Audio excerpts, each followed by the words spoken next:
Varicose veins కి సరైన చికిత్స కోసం సంప్రదించండి ఎవిస్ హాస్పిటల్. నమస్తే రమ్మగారు. నమస్తే జయ. ఏదైనా మంచి కథ చెప్పండి, మంచి సరదా కథ చెప్పండి రమ్మగారు. అంటే ఇది సరదా అనుకోవద్దు. ఏమిటో సరదాకి వినడానికి తేడా ఉందా? ఏదైనా ఒక ప్రత్యేకమైన కథ అనుకో. ఓకే.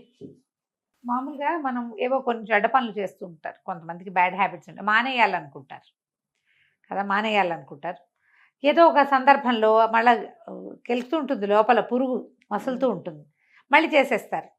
అప్పుడు ఏదైనా ఒక బ్యాడ్ ఆమె చెడ్డది జరిగిందనుకో, ఒక జరగకూడదు ఒక దురదృష్టకర సంఘటన జరిగితే మనం మొదలెట్టడం వల్లే జరిగిందని అనిపిస్తుందా? అవును, ఆ శంక ఉంటుంది కదా. ఆ శంకని గురించి చెప్పే కథ ఇది. తప్పకుండా. పూర్వం అంటే ఒక పల్లెటూరులో కొంచెం అడవికి మోపుగా ఉన్న ఊరట అది. ఒక కాపు యువకుడు ఉండేవాడు. కులం కాదు, ఈ గొడ్లు కాసే వృత్తి వాళ్ళది. వ్యవసాయ పనులు చేసేవాడు. ఏవో గొడ్లు కూడా ఉండేవి వాళ్ళకి. క్రమంగా విసుగు పుట్టింది. వీడు భలే సాహసి ఆ కుర్రాడు. వాడికి బాణం వేయటం చాలా ఇష్టమట. ఎంత దూరానికైనా వేసేసేవాడు, గురి తప్పేది కాదు. అయితే ఏమైంది, వాడికి ఎన్నాళ్ళు ఈ వ్యవసాయ పనులు చేస్తాం, ఎంతసేపు ఏటేళ్ల పని చేస్తూనే ఉండాలి కదా, మనకి బోళ్ళంతా విలువిద్యొచ్చు, ఏదైనా 2 జంతువులను కొడితే రోజు గడిచిపోతుంది. అలా అనిపించి అడవిలో లేళ్ళని, దుప్పుల్ని, కుందేళ్ళని వేటాడుతూ ఉండేవాడు. వాడి భార్యకి అంత పెద్ద నచ్చేది కాదుట ఈ పని చేయటం. అలా ఎందుకు, మనకి గొడ్లు గోదా ఉన్నాయి, మన గొడ్డును ఎవరైనా కొడితే మనకి ఎట్టా ఉంటుంది, మరి బాధగా ఉంటుంది కదా. అందుకని వద్దనేది. కానీ అతను వినేవాడు కాదు. ఇది సులువు, ఆహారం ఈజీగా వచ్చేస్తుంది, ఎవరికైనా అమ్మేస్తే డబ్బులు వచ్చేస్తాయి, మారకం వస్తుంది. అప్పుడు మారక వస్తు మార్పిడి ఉండేది కదా. అందుకని ఇలా చేసేవాడు, బాగా కొట్టేసేవాడు. ఎవరికైనా ఏదైనా ఒరే దుప్పి కావాలరా, రేపు మా ఇంట్లో భోజనాలు ఉంటే మధ్యాహ్నం వెళ్ళి పట్టుకొచ్చేసేవాడు, బాగా చేయగలిగేవాడు. అయితే ఏమైందట, ఒకసారి వీడు అడవిలో ఏదో ఒక జంతువులను కొట్టడానికే వెళ్ళాడు. వెళ్తే ఒక చోట ఏదో బూరా ఊదినట్టు, ఎవరో మనుషులు మసులుతున్నట్టు కనపడింది. అక్కడ ఒక పెద్ద పాక, పందిరి లాంటిది ఉండి కొంచెం ఓ పక్కకు అడ్డం వేసింది. పందిరే, ఏమిట్రా అని పందిరి దగ్గరికి వెళ్ళాడు. ఎవరున్నారో తెలియకుండా దూసుకెళ్ళిపోకూడదు కదా. సరే, యువతలే నుంచి చూస్తే 3 పొట్టి వాళ్ళు కనిపించారట, మరుగుజ్జులు, పొడుగాటి అంగీలు, కుచ్చుట్టు తలపాగాలు పెట్టుకుని ఏమిటో చేస్తున్నారు. వాళ్ళు ఏం చేస్తున్నారు, ఒకడేమో పొయ్యి ఎగసని తోస్తున్నాడు, పొయ్యి వెలిగించింది, పొయ్యి పైకి పుల్లలు తోస్తున్నాడు. రెండో వాడు ఒక పాత్రలో, ఒక పెద్ద పాత్ర ఉంది, దాని మీద పాలు పోస్తున్నాడు. మూడో వాడు ఆ పాలను ఏదో ఇట్ట కళ్ళి తిప్పుతున్నాడు. కళ్ళి తిప్పుతుంటే చూస్తున్నాడు, ఏదో చేస్తున్నారు వీళ్ళని తెలిసింది. ఆ పాలు అవి కాగి ఇంకా అందులో ఏమిటేమిటో వేస్తున్నారు, తీపి వాసన వస్తుంది. వీళ్ళు ఏదో తీయటి వంటకం చేస్తున్నారు. కాకపోతే రాక్షసుల పట్ల ఎలాంటి భయాలు ఉంటాయో, మరుగుజ్జు వాళ్ళ పట్ల కూడా ఆ ప్రాంతంలో భయాలు ఉండేవి. వాళ్ళకి మాయమంత్రాలు వచ్చని, ఏదో ఓం బింబిషని మాయం చేస్తారని అలాంటి భయాలు ఉండేవి. దాంతో వాడి దగ్గరికి వెళ్ళాల, తను వాళ్ళకి కనపడకుండా ఉన్నానని కూడా భావించాడు. ఓకే. ఒక చెట్టుకి బాగా చాటు చేసుకుని ఇట్లా మొహం మాత్రం బయట పెట్టుకుని చూసుకుంటున్నాడు. సగం మొహం పెట్టాడు బయట.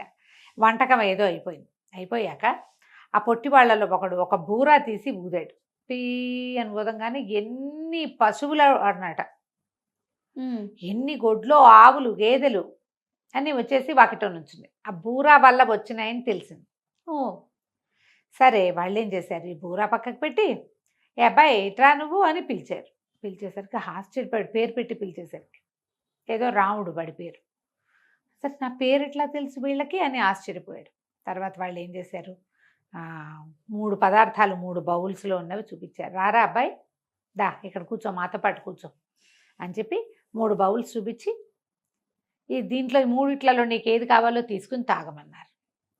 3 3 పదార్థాలు చేసి పెట్టారు వాళ్ళు.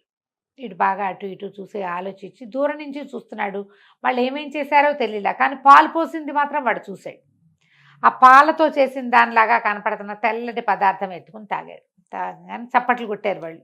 భలే సెలెక్ట్ చేసావురా, నీకు కావాల్సిందే చేసావు, సరే బాగుంది అని చెప్పి ఏం చేశారు, అందులో ఒక వెండి బూరా తీసి చేతులు పెట్టారు.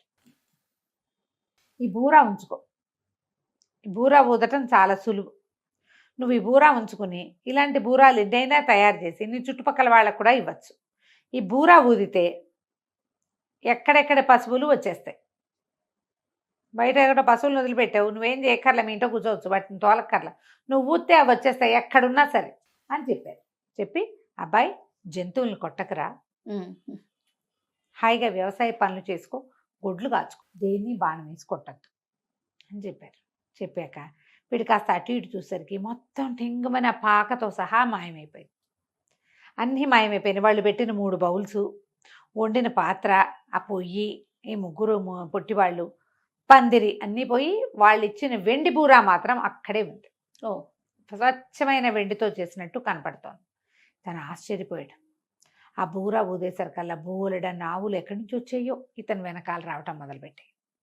ఇంటికి తీసుకొచ్చుకున్నాడు. భార్యకి చెప్పాడు, ఇట్లా పొట్టి వాళ్ళు కనపడ్డారని, వాళ్ళు ఇట్లా బూరా ఇచ్చారు, బూరా ఊస్తే మన పశువులు మన దగ్గరకు వచ్చేస్తాయి, ఎక్కడైనా తప్పిపోయిన పశువు ఉన్నా వచ్చేస్తుంది అనేసరికి భార్య చాలా సంతోషించింది.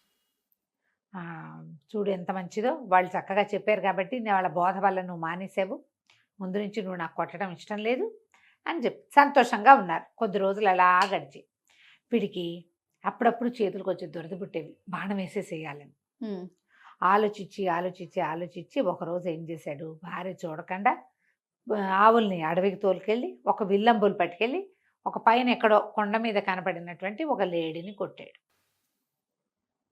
మామూలుగా ఏం చేసేవాడు, ఇంటికి వచ్చేటప్పుడు వాకిట్లో ఉండగానే ఆవులు వచ్చేవి అతని వెనకాల పీ అని బూరా ఊదేవాడు. వీడు వచ్చినట్టు తెలిసి భార్య రోజు ఎదురొచ్చేది సరదాకి. అదేలే. మామూలుగా బండి శబ్దం కాగానే మా భార్యలు బయటకు వచ్చి చూస్తారు కదా అట్లా. అయితే వీడు బూరా నోరు పగిలిపోయింది, వీడికి నోరంతా నెప్పెట్టింది. ఎన్నిసార్లు ఊదినా ఎంతసేపు ఊదినా అమ్మాయి రాలే బయటికి. ఉమ్, ఆశ్చర్యపోయి ఏమైపోయింది భార్య అంటే, ఇల్లుగానే ఉంది, పెళ్ళం లేదు ఇంట్లో, ఉమ్, ఆవులు ఉన్నాయి, ఉమ్, బూరా బుత్తి ఆవులు వస్తున్నాయి, భార్య మాత్రం రావట్లా. ఉమ్, ఇక ఎంత వెతికినా ఆ భార్య అతనికి దొరకలా. ఉమ్, ఏం చెయ్యాలో తెలియలే. ఉమ్, అయితే ఏమైంది, కొద్ది రోజులు గడిచే దీనంగా ఉన్నాడు, ఇంట్లో ఏదో అన్నం వండుకుంటున్నాడు, ఈ ఆవులు గివులు ఉన్నాయి కదా మరి వ్యవసాయం చేసుకుంటున్నాడు, ఉమ్, ఆవులను తోలుకెళ్ళేవాడు తీసుకొచ్చేవాడు, ఒక దిగాలుగా అయిపోయాడు భార్య లేకపోయేసరికి. కొద్ది రోజులు గడిచేసరికల్లా ఇతని తాలూకు స్నేహితుడు ఒకడు ఎక్కడో ఒక చోట ఎదురుపడ్డాడు. అన్న మొన్న భలే ఘటన జరిగిందన్న, ఫలానా రోజు ఏం జరిగిందంటే, నేను ఆవులు తోలుకొస్తున్నాను, మరి కొండ మీద ఒక లేడీ కనపడిందన్న, ఎంత అందంగా ఉందో, ఇంత కళ్ళు, భలే బాగుంది, దూరం నుంచి ఎవడో వేటగాడు ఆ లేడీని కొట్టాడన్నా, ఉమ్, నేను చూస్తుండగానే లేడీ మాయమైపోయిందన్నా అని చెప్పాడు. చెప్పేసరికల్లా వీడికి ఏమనిపించింది, అది ఏ రోజు జరిగింది, తను లేడీని కొట్టిన రోజు. ఉమ్, వీడు చూసింది ఆ లేడే ఓకే.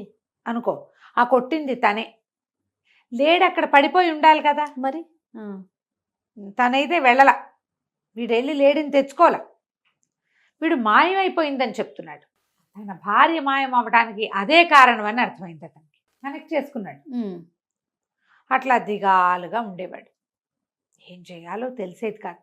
ఉమ్, అయితే ఏమైంది, మళ్ళీ ఒకరోజు ఇట్లా రోజు అడవికి వెళ్ళి వచ్చేవాడు, భార్య ఎక్కడైనా కనపడుతుందేమో అని వెతికేవాడు, ఆ పొట్టివాళ్ళు కనపడతారేమోనని వెతుక్కుంటూ ఉండేవాడు.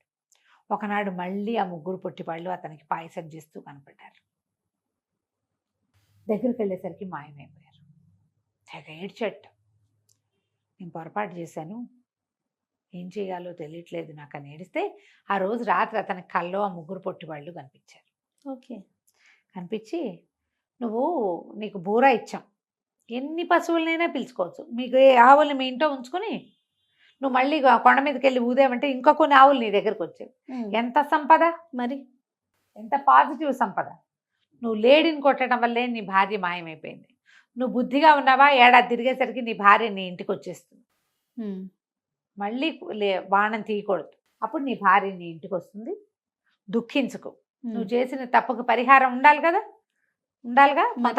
ఆ పరిహారం కోసమే సంవత్సరం పాటు భార్యా వియోగం. నీకు నువ్వు కొట్టావు ఒక లేడీని, అది ఒక పెద్ద మొగలేడికి భార్య,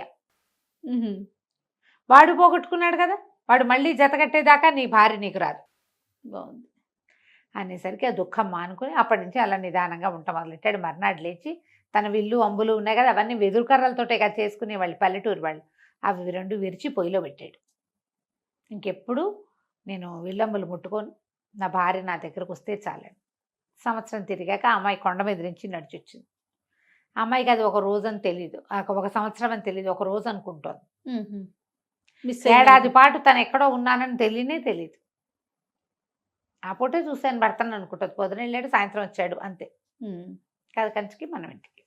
బాగుంది రమ్మగారు. నమస్తే. నమస్తే జయ.